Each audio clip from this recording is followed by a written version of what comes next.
मी राजीनामा द्यावा तर का द्यावा याचं काहीतरी कारण तर लागेल। या कुठल्याही प्रकरणामध्ये मी ना आरोपी आहे ना माझा कुठलाही संबंध आहे, मात्र उगीच कुणाचा तरी राजीनामा मागायचा। आज झालेल्या मंत्रिमंडळाच्या बैठकीनंतर धनंजय मुंडेंनी हे वक्तव्य केलं आणि मुंडेंची बॉडी लँग्वेज पाहता त्यांचा राजीनामा सध्या तरी होणार नाही यावर शिक्कामोर्तब झालं। पण या सगळ्यात पडद्यामागे घडलेल्या अनेक घडामोडी सुद्धा मुंडेंच्या सेफ होण्यामागे कारणीभूत असल्याचं म्हणलं जातंय। खरं तर संतोष देशमुख हत्या प्रकरणात वाल्मिक कराड मुख्य आरोपी असल्याचा आरोप राजकीय वर्तुळातून केला जात होता। मात्र वाल्मिक कराड हे मंत्री धनंजय मुंडे यांच्या अत्यंत जवळचे असल्यानं त्यांना पोलिसांचं अभय आहे। त्यामुळेच वाल्मिक कराड हे खंडणीचा गुन्हा दाखल झाल्यानंतरही 22 दिवस पोलीस आणि सीआयडीच्या हाती लागत नाहीत असा आरोप जोर धरू लागला होता।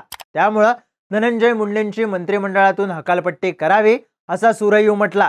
तसंच हत्या प्रकरणात वाल्मिक कराडसह इतर आरोपींना शिक्षा होत नाही तोपर्यंत धनंजय मुंडेंना मंत्रिपदापासून दूर ठेवण्याची मागणी धनंजय देशमुख यांनी उच्च न्यायालयाच्या छत्रपती संभाजीनगर खंडपीठात केली। यासोबतच बीडच्या पालकमंत्रीपदाची जबाबदारी स्वतः मुख्यमंत्री देवेंद्र फडणवीस किंवा उपमुख्यमंत्री अजित पवारांनी स्वीकारावी अशी मागणी महायुतीच्या नेत्यांकडून आणि विरोधकांकडून करण्यात आली। त्यामुळे धनंजय मुंडेंचं मंत्रिपद धोक्यात आल्याचं बोललं जात आहे। आता वाल्मिक कराड तब्बल 22 दिवसांनंतर सरेंडर झाला।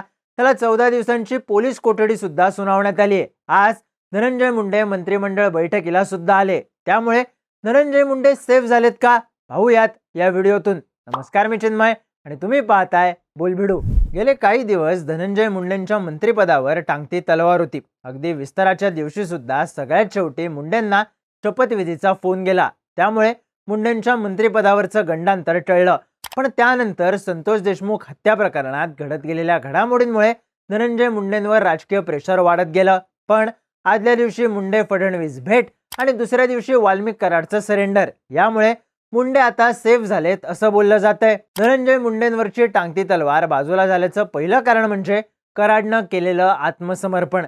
संतोष देशमुख हत्या प्रकरणी पोलिसांनी 4 आरोपींना अटक केली असून आणखी 3 आरोपी फरार आहेत। मात्र या सर्वांचा मास्टरमाइंड म्हणून वाल्मिक कराडचं नाव घेतलं जात होतं आणि कराड हा धनंजय मुंडेंची सावली म्हणून परळीत परिचित आहे। परिणामी कराडला राजाश्रय असल्याची टीका होत होती। धनंजय मुंडेंच्या पाठिंब्यामुळेच वाल्मिक कराड हा पोलिसांच्या हाती लागत नसल्याचा आरोप होत होता। असे आरोप गेल्या 2 आठवड्यांपासून बीडसह राज्यातले अनेक आमदार करत होते। त्यात विरोधकांसह भाजप आणि अजित पवार गटाच्या नेत्यांचाही समावेश होता। तसंच मनोज जरांगे पाटील यांनीही या प्रकरणाबद्दल आक्रमक भूमिका घेतली होती। वाल्मिक कराड संतोष देशमुख हत्या प्रकरणातले पुरावे नष्ट करेल अशी भीतीही वर्तवली गेली। त्यात देशमुखांचे बंधू धनंजय देशमुख यांच्यासह भाजप आमदार सुरेश धस, अजित पवार गटाचे आमदार प्रकाश सोळंके, शरद पवार गटाचे आमदार संदीप क्षीरसागर, खासदार बजरंग सोनवणे यांच्यासह अनेक संघटनांनी सुद्धा धनंजय मुंडेंच्या राजीनाम्याची मागणी केली। हत्या करून फरार असलेले आरोपी हाती लागत नसल्यानं या नेत्यांनी 28 डिसेंबरला मोर्चा काढून सरकारचा निषेध सुद्धा केला होता। या मोर्चातही या सगळ्या नेत्यांनी धनंजय मुंडेंनाच लक्ष केल्याचं दिसून आलं। त्यातून मुंडेंच्या अडचणी वाढल्याचं बोललं जात होतं। मात्र सोमवारी मुंडेंनी मुख्यमंत्री फडणवीसांची भेट घेत 1.5 तास चर्चा केली।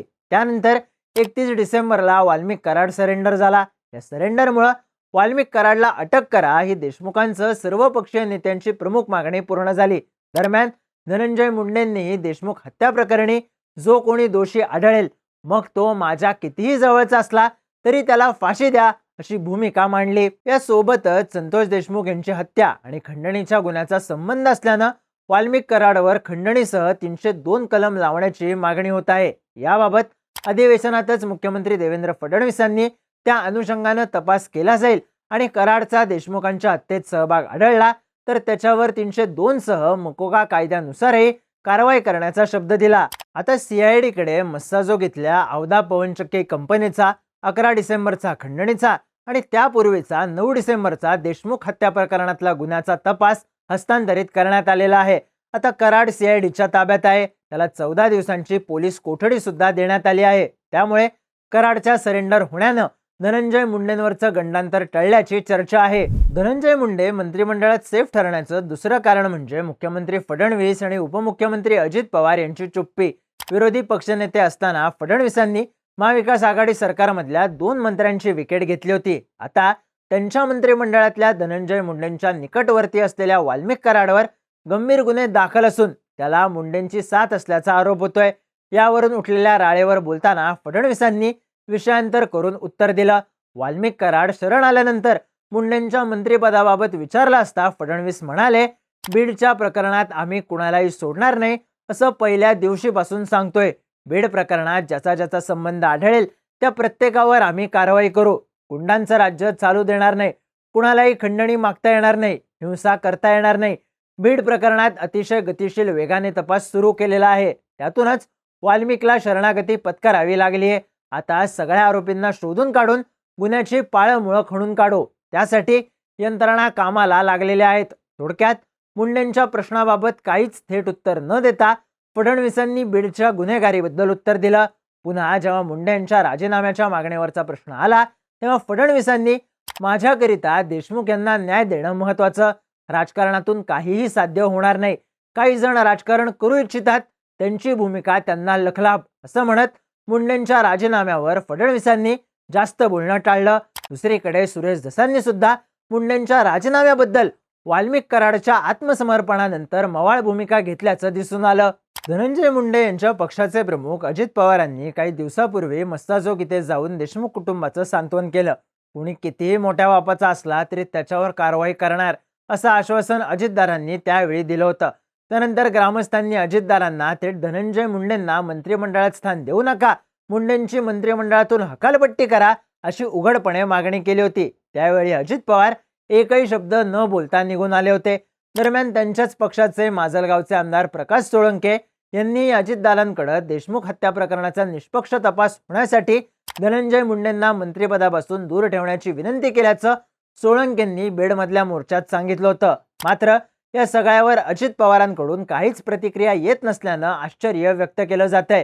देशमुख हत्या प्रकरणी राज्यात राळ उठली असताना अजितदादा मात्र परदेशात असल्याची माहिती समोर येते. त्यामुळे दारांची चुप्पी सुद्धा मुंडेंचा राजीनामा होणार नाही यासाठीचं कारण देताना दिसते. धनंजय मुंडे मंत्रिमंडळात कायम राहण्याचं तिसरं कारण म्हणजे ओबीसी राजकारण. विधानसभेत भाजपला 132 तर महायुतीला 237 जागा मिळाल्या आहेत. त्यात ओबीसी मतांचा मोठा वाटा असल्याचं बोललं जात आहे. त्यामुळं मंत्रिमंडळात ओबीसींच्या महत्वाच्या नेत्यांना स्थान देण्याबाबत महायुती सरकारनं काळजी घेतली आहे. एकीकडे मंत्रिमंडळातून अजित पवारांनी ओबीसी नेते असलेल्या छगन भुजबळांना स्थान दिलेलं नाही. मात्र त्यांची पोकळी धनंजय मुंडेंच्या माध्यमातून भरून काढण्याचा प्रयत्न अजित पवारांनी केलाय. विरोध असताना सुद्धा धनंजय मुंडेंना मंत्रिपद मिळालंय. सरकारमध्ये मुंडे असावेत असा आग्रह मुख्यमंत्री फडणवीसांचा असल्याची चर्चाही राजकीय वर्तुळात होती. आता मस्ताजोगचे सरपंच देशमुख यांच्या हत्येनंतर काही नेत्यांच्या वक्तव्यातून बीडमध्ये पुन्हा एकदा ओबीसी आणि मराठा समाज आमने सामने आल्याचं चित्र निर्माण होत असल्याचं बोललं जात आहे. अशा वातावरणात धनंजय मुंडेंची मंत्रिमंडळातून गच्छंती केली तर हा वाद चिघळण्याची शक्यताही आहे. मात्र ओबीसींच्या दबावातून धनंजय मुंडेंचं मंत्रिपद सेफ राहण्याची शक्यता जास्त असल्याची चर्चा आहे. ओबीसी नेते बबनराव तायवाडेंनी सुद्धा काही दिवसांपूर्वी मुंडेंना टार्गेट केलं तर रस्त्यावर उतरू असा इशारा दिला होता. त्यामुळे राज्याच्या राजकारणात ओबीसी मतांचं असलेलं महत्त्व आणि आगामी काळात होणाऱ्या स्थानिक स्वराज्य संस्थांच्या निवडणुका यामुळे धनंजय मुंडे सेफ झालेत असं चित्र सध्या दिसत असल्याची चर्चा आहे. एकंदरीतच धनंजय मुंडेंच्या गेल्या काही दिवसात फडणवीसांशी झालेल्या भेटीगाठी, सुरेश धसांनी विरोध करूनही महायुतीची नरमाईची भूमिका, तसंच वाल्मिक कराडचं टायमिंगवर झालेलं आत्मसमर्पण यामुळे धनंजय मुंडे सेफ झाल्याचं चित्र आहे. पण पुढच्या काही दिवसात कराडच्या चौकशीत नेमकं काय समोर येतं आणि त्यावरून धनंजय मुंडेंना पुन्हा टार्गेट केलं जातं का हे पाहणं महत्त्वाचं असेल. या घडामोडींबद्दलच्या तुमच्या प्रतिक्रिया कमेंट करून नक्की सांगा आणि माहितीपूर्ण व्हिडिओज पाहण्यासाठी बोलबिडूच्या YouTube चॅनलला सबस्क्राईब करायला विसरू नका.